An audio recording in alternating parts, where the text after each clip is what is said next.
Hello everyone, very special good evening all. तो guys, आज के इस लेक्चर में मैं आपको बताऊंगा कि आप अपने वन वर्ड सब्स्टिट्यूशन को बेस्ट ऑफ द बेस्ट कैसे बनाएंगे। बहुत सारे बच्चों को वन वर्ड सब्स्टिट्यूशन में बहुत प्रॉब्लम्स होती है। तो गाइज, शुरू से लेके अंत तक एक भी लेक्चर आप प्लीज मिस मत करिएगा, राइट। यदि एक भी लेक्चर आप मिस करते हैं तो डेफिनेटली आपका वन वर्ड कभी अच्छा नहीं हो पाएगा।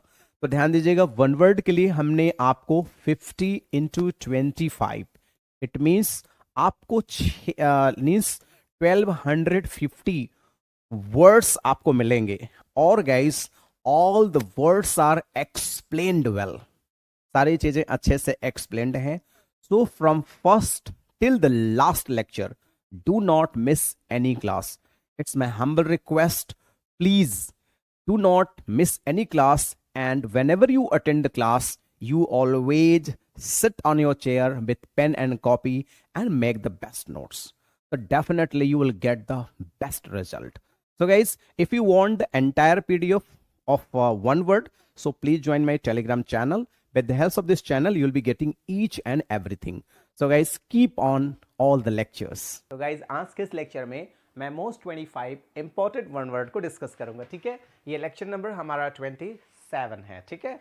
तो चलिए एक एक वर्ड को हम अच्छे से डिस्कस करेंगे। ध्यान दीजिएगा, बहुत इंपॉर्टेंट ये हमारे वन वर्ड हैं। एक एक वन वर्ड को बहुत ध्यान से सुनिएगा। वर्ड है a long period of time. किसी बहुत लंबे समय को वन वर्ड में हम क्या कहेंगे? तो बहुत सिंपल सा आंसर होगा, एऑन कहते हैं। इसे हम लोग बोलते हैं एऑन बोलते हैं, ठीक है। तो एऑन को हम लोग डिफाइन भी करेंगे। इसको डिफाइन करेंगे a long period of time. A long period of time को हम क्या कहते हैं? एऑन कहते हैं, राइट। डेफिनेशन एक और देखते हैं, an extremely long period of time, thousands of years. और वो भी पीरियड ऑफ टाइम कितना हो? हजारों साल। 1 साल, 2 साल, 10 साल, 100 साल नहीं, हजारों साल के इतने लंबे पीरियड को हम लोग एऑन कहते हैं, ठीक है। तो देख सकते हैं अगला वर्ड है रिलेटेड टू एयर। इसमें एक वर्ड है, तो कौन सा वर्ड है जो रिलेटेड टू एयर है? कौन सा वर्ड है? तो इसे हम लोग एरियल कहते हैं, है ना। एरियल, जैसे कहते हैं एरियल लगाते हैं गाड़ियों में, एरियल ऐसे लगा रहता है, एंटीना जैसा लगा रहता है, तो इसे एरियल कहते हैं। हम लोग डेफिनेशन भी बहुत अच्छे से देखेंगे। A long metal stick on a building. देखिए, एक लॉन्ग स्टिक होता है, कभी बिल्डिंग पे लगा रहता है, कार पे, that receive radio signals and all. जो क्या रिसीव करता है? रेडियो सिग्नल्स को रिसीव करता है। नॉर्मली आपने आर्मी की गाड़ियों में और इंपॉर्टेंट जो हमारे ऑफिसर्स होते हैं एडमिनिस्ट्रेटिव, उनकी गाड़ियों में ये इस तरह के एरियल आपको देखने को मिल जाते हैं। आपने देखा होगा, श्योर देखा, आई एम वेरी श्योर। आप एक जगह दो जगह गाड़ियों में अक्सर देखे होंगे, ठीक है।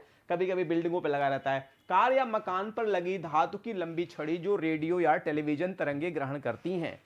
From or in the air, हवा से, हवा में, हवाई आकाशीय, and aerial photographs of the town.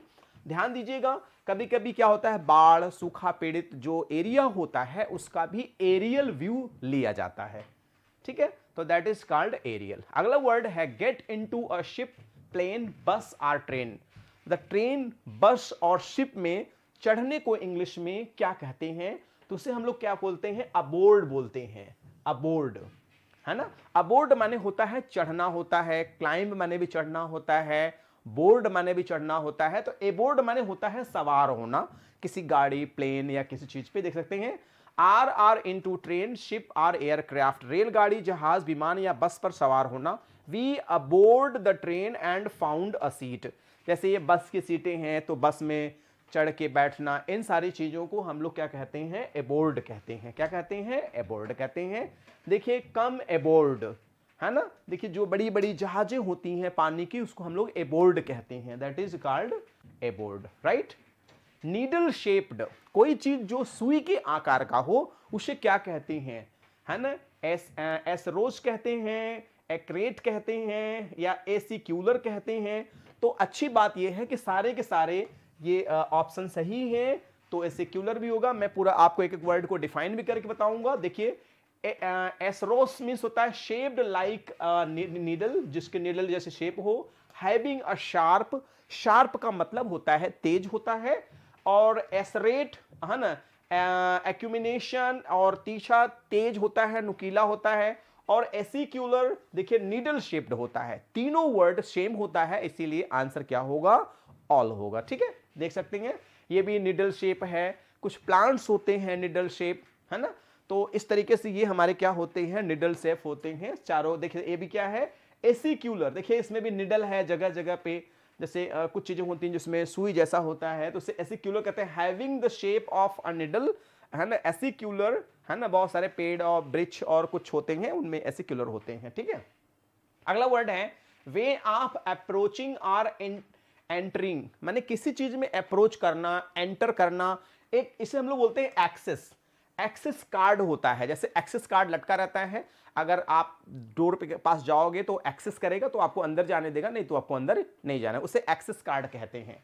तो देखिए a way of approaching, access, definition आप समझ गए होंगे। एक एक वर्ड को आराम से वीडियो को पॉज करके लिखते चलिए, समझते चलिए और आगे बढ़ते चलिए। ठीक है, रिलेटेड टू साउंड, इसमें एक वर्ड है जो साउंड से रिलेटेड है, तो वो कौन सा वर्ड है, ऑप्शन को आराम से पढ़िएगा, आप बिल्कुल जल्दीबाजी नहीं करेंगे, आप आराम से वीडियो को रोककर जहां समझ में आए आप अच्छे से लिखते चलिए, समझते चलिए। तो उसे हम बोलते हैं एकॉस्टिक बोलते हैं। एकॉस्टिक जो होता है ये हमारा साउंड से रिलेटेड होता है। एकॉस्टिक का डेफिनेशन है the scientific study of sound and sounds wave. Acoustic means होता है स्टडी ऑफ साउंड्स या साउंड्स वेव्स, माने ध्वनि की और ध्वनि या ध्वनि की तरंगों के बारे में। जैसे देखिए क्या है, एकॉस्टिक गिटार, ये कैसी गिटार है, एकॉस्टिक गिटार। गिटार क्या होता है, वो आवाज देती है, तो एकॉस्टिक गिटार है, याद रखिएगा, बहुत इंपॉर्टेंट वर्ड है। Place where animals are killed for food, ऐसा कोई स्थान जहां पे जानवरों को काटा मतलब काटा जाता है भोजन के पर्पज से, उस स्थान को हम लोग अबैटर कहते हैं, और हिंदी में इसे हम बधशाला कहते हैं जहां पे जानवरों का वध होता है। ठीक है, तो दैट इज कॉल्ड अबैटर। देख सकते हैं ये अबैटर है, यहां जानवरों को काटा जाता है।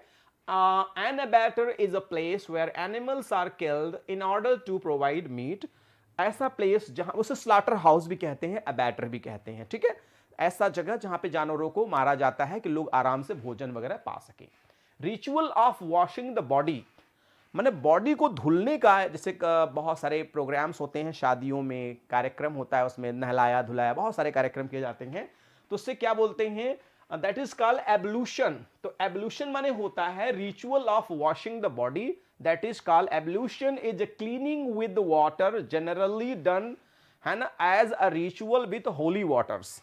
मैंने मतलब कहते हैं ना, शुद्ध पानी से नहलाना धुलाना, ये सारी बातें सारी चीजें होती थी। सिनोनिम्स क्या होगा, प्यूरिफिकेशन होगा, वॉशिंग होगा, बाथ होगा, लेविएशन होगा, क्लीनिंग होगा। जैसे लोगों का मानना होता है कि गंगा जी में नहाने से लोगों की बॉडी शुद्ध हो जाती है, क्योंकि गंगा का पानी क्या होता है, प्योर होता है, शुद्ध होता है। ठीक है, ये भी एवोल्यूशन का एक सीन है। देखिए शाहरुख खान बैठ के नहा रहे हैं, बाकी सारे लोग यहाँ पे खड़े हुए हैं, ये भी एवोल्यूशन है। जैसे भी आपको वर्ड्स अच्छे से याद हो जाए, यही मेरा मोटो है, यही मेरा उद्देश्य है। A place where somebody lives, residence or dwelling place, ऐसा स्थान जहां पे कोई रहता हो तो उसे हम लोग क्या कहते हैं, एबोर्ड कहते हैं। क्या बोलते हैं, एबोर्ड माने ऐसा place. The meaning of the term abode is that is a place of residence, house or a home, कोई ऐसा स्थान जहां पे कोई व्यक्ति रहता हो, उसका रेजिडेंस हो, दैट इज कॉल्ड एबोर्ड। अच्छा वर्ड है, वेरी इंपॉर्टेंट वर्ड है। ठीक है, देखिए ये एबोर्ड है, एक ऐसा घर जहां पे व्यक्ति रहता हो, एक घर का एक सिचुएशन है, एक सीन है जहां पे कोई व्यक्ति रहता हो। नेक्स्ट वर्ड है फियर ऑफ फ्लाइंग। तो फियर ऑफ फ्लाइंग मतलब क्या था, डरने, मतलब उड़ने से डर, उड़ने का डर। जैसे कुछ लोगों को फ्लाइट से बड़ा डर लगता है, तो उससे एरियोफोबिया कहते हैं, भाई उनको एयर से डर है, एरियोफोबिया उसे कहते हैं। Fear of flying, fear of flying, aerophobia. बहुत आसान है याद करना, एयर का फोबिया होना, तो एयर का फोबिया तभी होगा जब कोई फ्लाई करेगा, तो उसे एरियोफोबिया कहते हैं। ठीक है, ऐसा फोबिया होता है कि मैं उड़ा, कहीं क्रैश न कर जाए प्लेन, कहीं हम मर न जाएं, कहीं दुनिया से चले न जाएं, दुनिया भर की बातें होती हैं साथ में। स्टॉप समथिंग, कोई चीज रोकना, उसे हम लोग बोलते हैं एबोर्ट, और एबोर्ट वर्ड से ही बना है एबॉर्शन। जानते हैं बहुत सारे लोग बच्चों को अबॉर्ट करा देते हैं, तो that is called abortion. Abort की डेफिनेशन भी हम लोग देखेंगे, दैट इज टू एंड और stop something, to end before it has been completed, specially because it is like to fail. तो abort word very simple, very normal है, आप सभी जानते हैं इसको। ठीक है, देख सकते हैं छोटे से बच्चे को लोग अबॉर्ट करा देते हैं, बहुत छोटी सी साइज उसकी रहती है, और वो माँ के गर्भ में ही उसको मार दिया जाता है। तो इस समय जानते हैं फीमेल फोएटिसाइड एक्सट्रीम पर है ना, भ्रूण हत्या जिसे हम लोग कहते हैं। नेक्स्ट है टू डिक्रीज साइज और वैल्यूम, किसी चीज को साइज को कम करना या वैल्यूम को कम करना, तो उसे एवरेज कहते हैं। एवरेज का मतलब होता है छोटा करना, that is called average. To make something usually a book shorter by removing a part, माने किसी बुक को या किसी चीज को कम करके छोटा करके उसको बेहतर बनाना, that is called average. An abbreviation form by letters taken from a word, तो उससे हम लोग बोलते हैं एक्रोनिम। मतलब जैसे हम लोग IAS इंडियन एडमिनिस्ट्रेटिव सर्विस कहते हैं, तो किसी लेटर के द्वारा हम शॉर्ट करके उसको जब लिखते हैं तो एक्रोनिम कहते हैं। जैसे देख लीजिए AAMOF as a matter of fact, AAP always a pleasure, AAR at any rate, है ना। तो इस तरह के वर्ड को एक्रोनिम कहते हैं। Ability to make good judgement and take quick decision, माने किसी के अंदर ऐसी योग्यता होना कि चीजों को समझ करके क्विक डिसीजन ले। जैसे कि हमारे फाइटर पायलट्स होते हैं तो उनके अंदर जजिंग एबिलिटी बहुत हाई होती है, तो उसे हम लोग बोलते हैं एक्यूमेन। और हिंदी में इसे हम लोग कहते हैं कुशाग्र बुद्धि, जिसकी बुद्धि बहुत तेज हो, किसी सिचुएशन को समझने की क्षमता बहुत फास्ट हो। The meaning of the term acumen is the ability to make good judgment and take quick decisions. समझ गए आप? Next, an item of additional material added at the end of the book or other publication, तो उसे addendum कहते हैं। उसे हम लोग क्या कहते हैं? addendum, माने लास्ट में कोई चीज को ऐड करना, है ना। an addition, appendix, book, something that added at the last or at the end of any speech or any book, last में किसी चीज को जोड़ना, that is called. To stick formally strongly, किसी चीज से चिपक जाना। जैसे कुछ लोग चिपकू होते हैं, चिपको आंदोलन के फॉलोअर्स होते हैं, वो जिसके पास जाएंगे चिपक जाएंगे। कुछ गेस्ट चिपकू होते हैं, अगर उनकी अच्छी से सेवा करने लगी आप ना, तो आप तो सोचते हैं आए हैं तो मैं इतना खुश कर दूं कि जाएं तो बड़ी तारीफ करें, वो अगली बार बार बार आपको खुश कर, मतलब आप उनको खुश करो चले आते हैं, दैट इज कॉल्ड अडहर। अडहर वर्ड से बना है अड्रेसिव, है ना। अडर माने होता है स्टिक फास्ट, माने चिपकने वाला। बी अ डिवोटेड फॉलोअर, बहुत बड़ा फॉलोअर होना, है ना।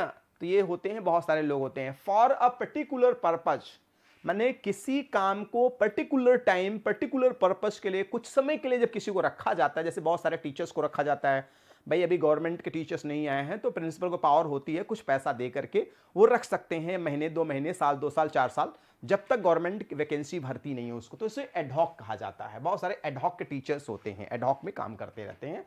Formed or used for special purpose, कुछ ही पर्पज के लिए यूज करना, not for a long time, that is ad hoc job, है ना। परमानेंट नहीं है, एडहॉक है, ठीक है।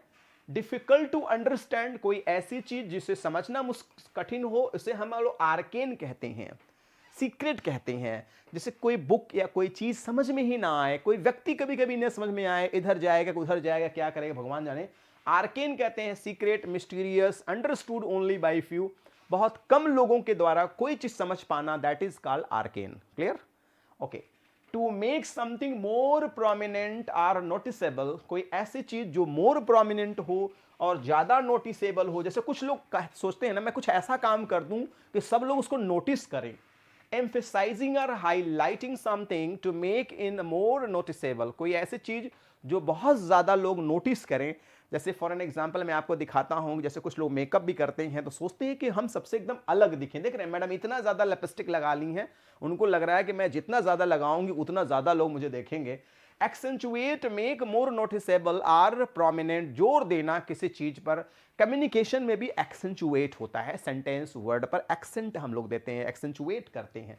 हाइलाइटर लोग लगाते हैं आईज में, आप लोग देखते होंगे बहुत सारे लोग। देखिए नॉर्मल आई है और ये क्या है, ब्लू कलर्ड आई है। ब्लू आइड गर्ल्स बनने के लिए लोग क्या क्या भगवान जाने कर डालते हैं, ठीक है।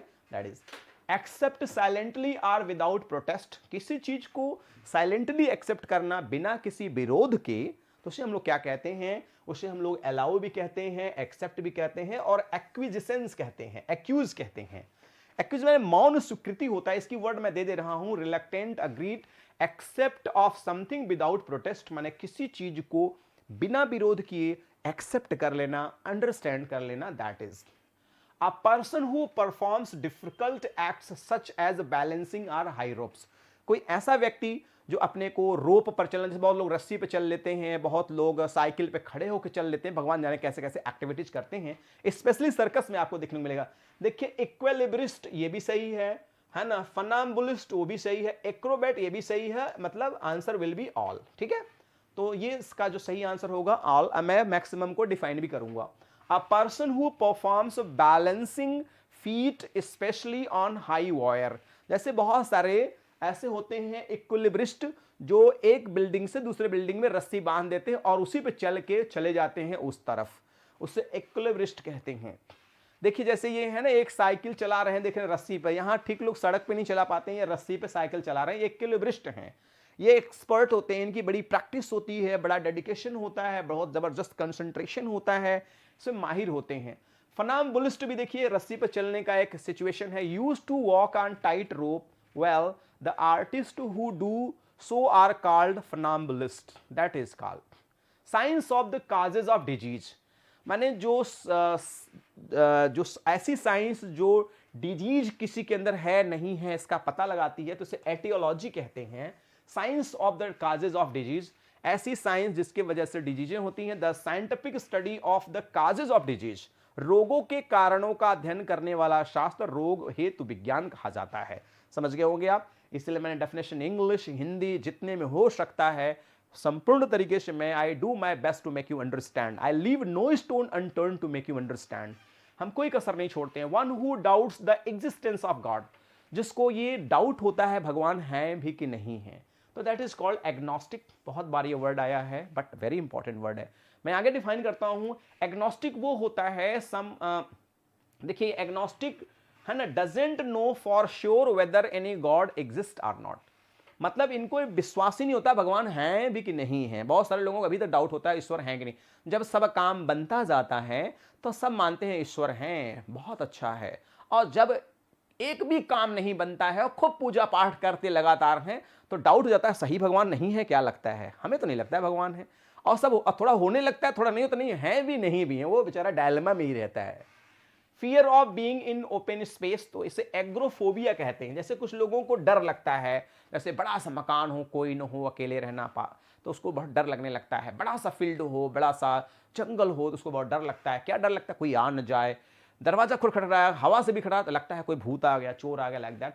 तो देखिए agoraphobia morbid fear of open space है ना, तो होता है बहुत लोगों में। देखिए फियर ऑफ ओपन स्पेस, जैसे अभी कोई व्यक्ति जा रहा है अकेले, उसको डर लगा कोई पीछे तो नहीं आ रहा, कोई आगे तो नहीं आया, कोई बगल तो नहीं आ गया, fair of open space, that is called agoraphobia. Agro माने, एग्रो से एग्रीकल्चर समझ लीजिए, एग्रीकल्चर माने खेत, खेत में अक्सर खुला ही बन रहता है तो वहां डरना, that is called agrophobia. Last word, story in which ideas are symbolised, that is called allegory. Allegory होता है जिसमें आइडियाज सिंबलाइज्ड होते हैं, जैसे कि कोई कहानी, कोई कैरेक्टर है तो उसको जानवरों के माध्यम से सिंबलाइज किया जाता है। Allegory is literary device in which character and events represents or symbolize ideas, concepts. ठीक है गाइस, तो आज के इस लेक्चर में मैंने मोस्ट 25 इंपॉर्टेंट वन वर्ड को डिस्कस किया। वास्तव में गाइस कुछ अच्छा लगता है तो प्लीज लाइक द वीडियो, और नहीं अच्छा लगता है तो you can dislike the video. One more request, so please, if you are new, please subscribe the channel and press the bell icon so you'll be notified with our latest videos. One more request, that is, please share this link to your friends, near dear and sweetheart. At last, don't forget to send your valuable comments, so I'll be highly obliged of you. Thank you very much for watching this video. Good day all and take care all.